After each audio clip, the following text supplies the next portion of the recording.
हम और आप जैन व्याकरण का तंत्र रूपमाला का अध्ययन कर रहे हैं और इस व्याकरण में उत्तरार्ध तिगंत प्रकरण हमारा चल रहा है। इस उत्तरार्ध तिगंत प्रकरण में आज हम दिवादी गण आपके बीच में लेकर आ रहे हैं। 10 गण हमारे बीच में होते हैं। भुवादि गण, अदादि गण, जोहोत्यादि गण और दिवादी गण। ये चौथा दिवादी गण है। जिस गण की पहली धातु जो होती है उसी धातु से उस गण का नाम रखा जाता है। भुवादि गण की सबसे पहली धातु है भू। भू धन आदि वमु वर्ण सूत्र लगेगा तो बन जाएगा भुवादि। अद धन आदि अदादि। जुहोत्यादि में हु धातु है जिसका जुहोती बनता है, जुहोती। तो जुहोती धन आदि एवर्णो या मवर्णे न च परलोप्या, तो शब्द बन जाता है जुहोत्यादि। अब उसके बाद में अब दिव धातु है, सबसे पहले दिव, तो दिव धातु से बन जाएगा दिवादी गण। इस प्रकार से हर गण की धातु पहली हमारे बीच में आती है और उसका शब्द और प्रयोग उसी प्रकार से उस गण का नाम रख दिया जाता है। ये दिव धातु बहुत बलशाली है, बहुत काम की ये धातु है। सारे के सारे अच्छे अच्छे शब्द इसी धातु के द्वारा बनाए जाते हैं। जितने भी शब्द बनेंगे, देव है, देव है, और ये इस धातु का अनेक अर्थ है। अनेक अर्थ होते हुए भी इस धातु का अर्थ जुआ खेलने अर्थ में, इस धातु के अनेक अर्थ होते हुए भी यह धातु जुआ खेलने अर्थ में प्रसिद्ध है। लेकिन इस दिव धातु से देव शब्द बनता है, देव शब्द बनता है। अनेक शब्द बनने पर भी ये प्रचलित अर्थ जुआ खेलने अर्थ में चलती है, पूज्यता अर्थ में भी आ जाती है। तो दिव धातु, दिवादी गण की दिव धातु से हम सबसे पहले टी प्रत्यय लाते हैं। ये परस्मै पदी धातु है। परस्मै पदी धातु में दिव धन ती। सर्वप्रथम अन विकरण कर्तरी सूत्र हमारे बीच में है, जिससे अन विकरण होता है। तो अन विकरण की प्राप्ति हमारे बीच में हुई, परंतु सूत्र आता है दिवादेर यन। दिवादी गण की धातुओं में अन विकरण ना होकर के यन विकरण होता है। यन विकरण में नकार का अनुबंध हो जाता है या मात्र शेष रहता है। अन विकरण हम करते थे तो अनीच विकरण से गुण की प्राप्ति होती थी, गुण करते थे। अन विकरण का लुक कर देते थे तो लुक होने पर प्रत्यय संबंधी कोई काम नहीं होता, इसलिए अन्य प्रत्यय आने पर द्वित्वहुत्योश्च परस्मै कह के गुण का निषेध कर दिया जाता था। अब ये यन विकरण है। इन यन विकरण में गुण का कहीं निमित्त नहीं है, और गुण का निमित्त नहीं होने के कारण गुणी और अगुणी का कोई विकल्प यहाँ पर नहीं चलेगा। तो अब हमारी स्थिति है दिव धन या धन ती। फिर भी हम दिव धातु का अनतिक्रमण करेंगे, दा धन ई धन वा। अब यहाँ पर अंत में वकार है और उपदा में लघु है। अंत में वकार है, उपदा में लघु नामी है। तो इसके लिए हमारे बीच में सूत्र आता है नामी नो रिवो रकुर छुरोर व्यंजने। ये अपने को ध्यान रखना है कि नामी नोर नहीं बोलना है। ये सूत्र में नामी नोर नहीं बोलना है, नहीं तो अपन सोचे कि नामी नोर ना के बाद का विसर्ग नहीं है। नामी ना, ये अपने आप में शब्द है तो इसका बन जाएगा रा के कारण नामी नो। और जो ऊपर रा बैठा हुआ है वो रा को पहले बोलना है, रिवो रकुर छुरोर व्यंजने। ये कह रहा है कि जो अंत में रा हो या अंत में वा हो, उसकी उपदा को, लघु उपदा को दीर्घ होता है।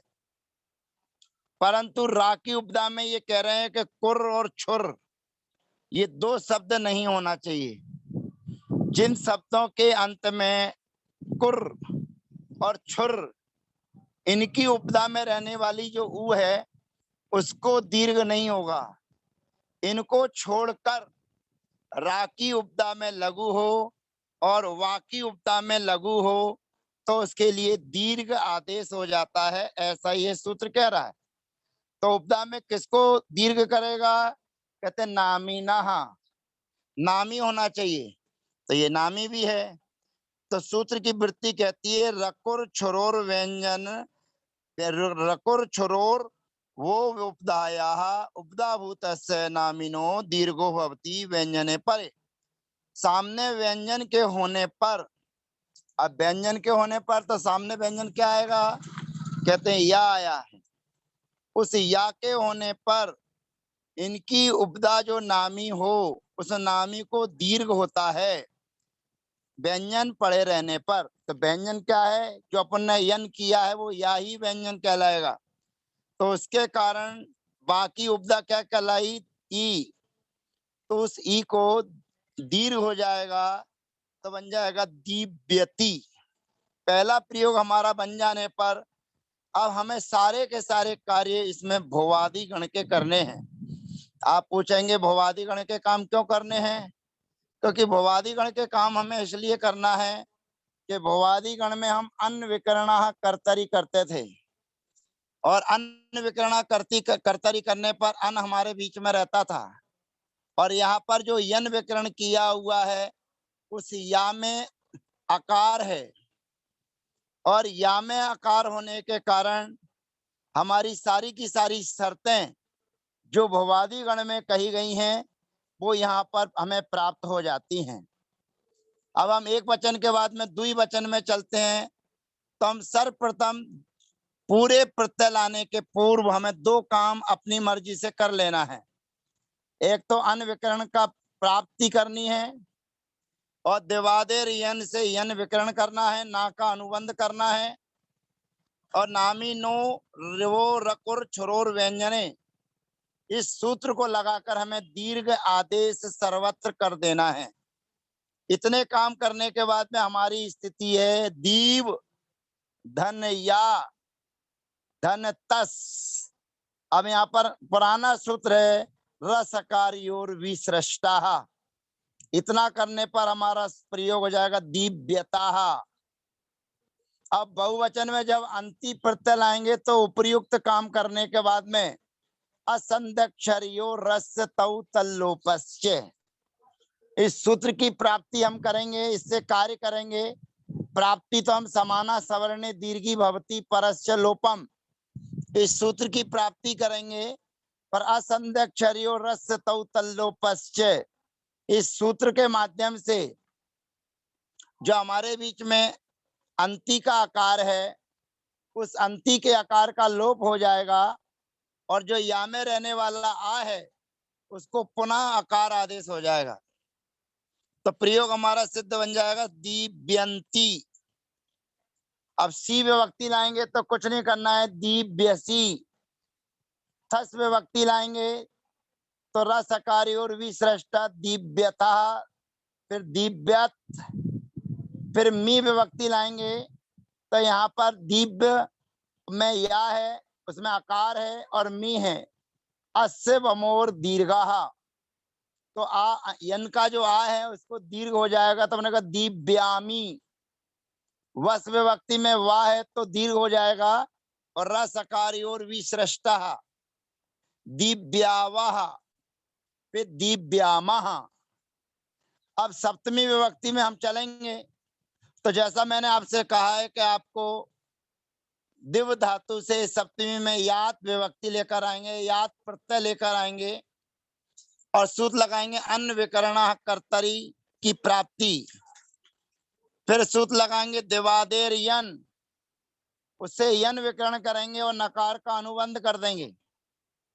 और अगला सूत्र लगाएंगे नामी नो रिवो रकुर छुरोर व्यंजने।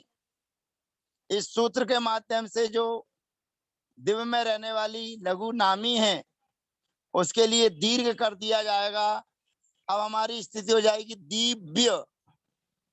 उसके बाद में यात, अब दिव्य का अनतिक्रमण करेंगे, दिव्य धन आ धन यात, या शब्द से सप्तम्या, या शब्द के स्थान पर यात के या के स्थान पर ई आदेश होता है। सप्तमी की चर्चा हो तो सप्तमी संबंधी यात के होने पर आ या के स्थान पर ई आदेश होता है, तो आ के स्थान पर ई हो जाएगा इत, और पूर्व में आ है तो अवर्ण इवर्ण ए। बाकी के सब काम हमारे यही सूत्र काम करेगा। या शब्द से सप्तम्या, युस और याम, इन 2 विभक्तियों में छोड़कर 7 विभक्तियों में यही सूत्र लगेगा। तो पहला प्रयोग हमारा बन जाएगा दिव्येत, फिर याताम प्रत्यय आएगा तो दिव्येताम। अब युस विभक्ति आई है, युस प्रत्यय आया है, उसके लिए नया सूत्र आ जाता है याम युसो रियम युसो। उसके स्थान पर युस के स्थान पर यूस आदेश हो जाता है, और यूस आदेश हो जाने पर अवर्ण इवर्ण ए दिव्येयु। उसके बाद में यास आता है तो या के स्थान पर या शब्द से सप्तम्या सूत्र लगाएंगे और र सकारी और विसृष्टा लगाएंगे तो बनेगा दिव्ये। फिर दिव्येतम, दिव्येत, फिर याम आया, याम के स्थान पर याम युसो रियम युसो, सूत्र से यम आदेश हो जाएगा, और यम आदेश होने पर अवर्ण वर्ण ए तो बनेगा दिव्येयम। फिर दिव्येव और दिव्येम। इस प्रकार सप्तमी विभक्ति में हमारे कार्य की सिद्धि हो जाती है। अब पंचमी विभक्ति में हम तू लाएंगे। पंचमी विभक्ति में प्राय करके सभी कार्य ही विभक्ति को छोड़कर सभी कार्य वर्तमाना की तरह ही होते हैं। अंतर इतना होता है कि वहां पर ती विभक्ति होती है और यहाँ पर तू होता है। वहां पर दिव्यति बनाया तो यहाँ पर दिव्यतु बनाएंगे। अन्न विकरण कर्तरी करेंगे, उसकी प्राप्ति होने पर दिवादेर यन करेंगे, और नामी नोर नामी नो रिवो रकुर छुरोर व्यंजने, इस सूत्र के माध्यम से दीर्घ कर देंगे तो बनेगा दिव्यतु। पंचमी में तू और ही विभक्तियों में विशेष कार्य ये होता है कि इसका अर्थ यदि आशीष लिया जाए तो आशीषी तुयोस तातण व वक्तव्य, यह वार्तिक है, और यह वार्तिक के माध्यम से जो तू है तू के स्थान पर यात आदेश हो जाएगा, तातण आदेश हो जाएगा। तातण, तातण में से तात बचेगा तो बन जाएगा दिव्यतात। फिर आगे चलते चलेंगे ही विभक्ति लेकर आएंगे, फिर ताम हो गया, फिर आएगा दिव्यताम, फिर अंतु लाएंगे तो वही समाना सवर्णे दीर्घी भवती परस्य लोपम सूत्र की प्राप्ति करेंगे, परंतु असंध्यक्षरियो रस्य तौ तल्लोपस्य सूत्र के माध्यम से उसके अंतु के आकार का लोप कर देंगे तो बनेगा दिव्यंतु। अब ही विभक्ति लेकर आएंगे, अन विकरण की प्राप्ति, अन विकरण और दीर्घ करने पर दिव्य धन ही। यहाँ पर पुराना ही सूत्र है हे रकारा दहनते, वो यही कहता है कि आकार से परे अगर ही है तो उसका लोप हो जाता है, तो ही का लोप हो जाएगा तो बनेगा दिव्य। फिर दिव्यतम, दिव्यत। अब फिर इसके बाद में आनी आएगा, आनी। अब या में आ है तो समाना सवर्णे दीर्घी भवती परस्य लोपम दिव्यानी। या में भी ऐसे करेंगे। अब आनी आव, दिव्याव, दिव्याम, ये हमारा प्रयोग सिद्ध हो जाता है।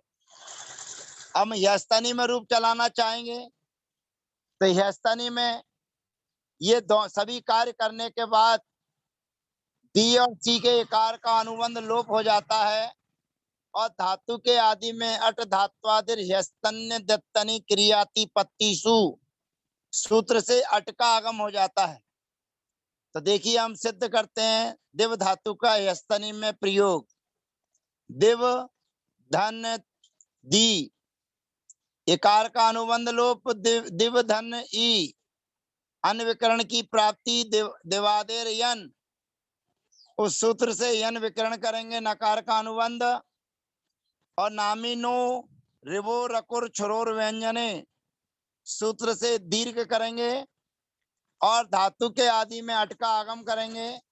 अट धात्वादिर यस्तन्य दत्तनि क्रियाति पत्तीसु, तो बन जाएगा अदिव्य, अदिव्यत, अदिव्यताम।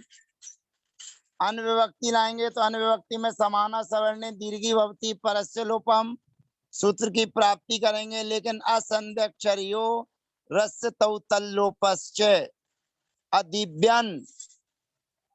फिर शी विभक्ति लाएंगे, सी में ई का अनुबंध रसकार्योर विसृष्टः, अदिव्यः, अदिव्यतम, अदिव्यत।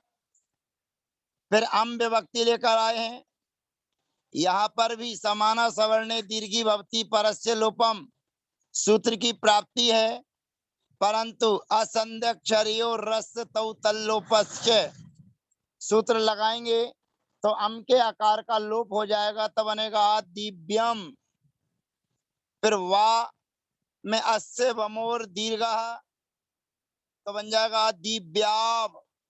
फिर मां में भी अस्य वमोर दीर्घ, अदिव्याम। इस प्रकार से परस्मै पदी जो दिव धातु है उसकी प्रक्रिया हमारे बीच में सिद्ध हो जाती है।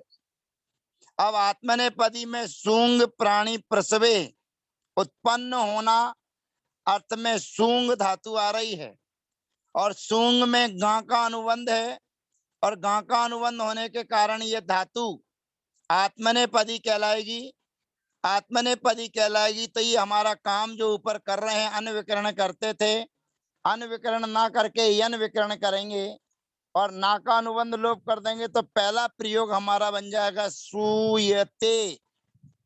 अब शेष प्रक्रिया इसकी पुरानी पद्धति की तरह, जैसे पच धातु में हम आत्मने पद का रूप चलाते थे, ऐसे ही सु धातु में या विकरण हो जाएगा, यन विकरण हो जाएगा। तो या में आकार हमारे बीच में है। तो इस सूंग धातु की चर्चा हम अगले सत्र में करेंगे। आज हमारे दिवादी गण की पहली धातु दिव धातु की चर्चा हमने की है। अब सूंग जो आत्मनेपदी धातु है उसकी चर्चा शेष अगले सत्र में। तब तक के लिए वंदना, जय जनेन्द्र और सबका यथायोग अभिवादन।